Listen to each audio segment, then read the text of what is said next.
जी हाँ, बिस्मिल्लाहिर्रहमानिर्रहीम। आपने दुरुस्त फरमाया कि जैसा कि अभी मुफ्ती साहब ने फरमाया कि नबी करीम सल्लल्लाहु अलैहि वसल्लम हमारे लिए रोल मॉडल हैं, और आप सल्लल्लाहु अलैहि वसल्लम का जो रवैया था एक आम आदमी से, वो इंतहाई मुशफ़िक़ मुरब्बी का था।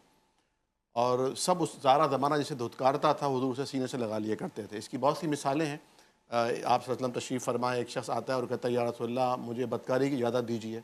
साहबा उससे कहते हैं, क्या तमीज़ी की बात कर रहे हो, और उस पर ग़ज़बनाक होते हैं और हुज़ूर इशारे से रोक देते हैं और फिर उसे ऐसी नसीहत फरमाते हैं, वो फरमाते हैं कि इसके बाद मेरे ज़हन में कभी बदकारी का ख़्याल आया ही नहीं है। माशाअल्लाह। एक शख़्स आते हैं जो मस्जिद नबवी में सहन में खड़े हैं और वहाँ पर वो यानी यूरिन पास कर देते हैं।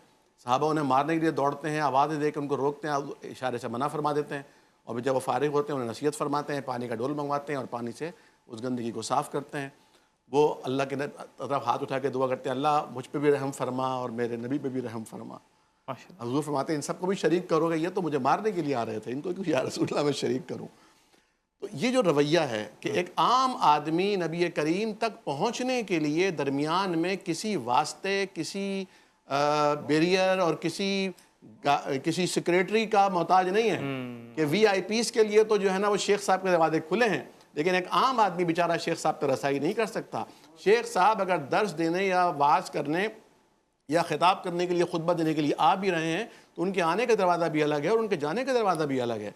जुमे के बाद वो कुछ देर के लिए बैठते भी नहीं हैं, बल्कि वो बस उठ के फ़ौरन चले जाते हैं। तो ये रवैया एक आम आदमी को, बिलखुसूस नौजवान को, जिसको हर बात पर अपनी बिदअती का एहसास होता है, आज के नौजवान को हर बात पर उसकी ईगो हर्ट होती है, वो अपने वालिदैन से भी कोई बात करता है तो वालिदैन सोच कर उसे जवाब देते हैं।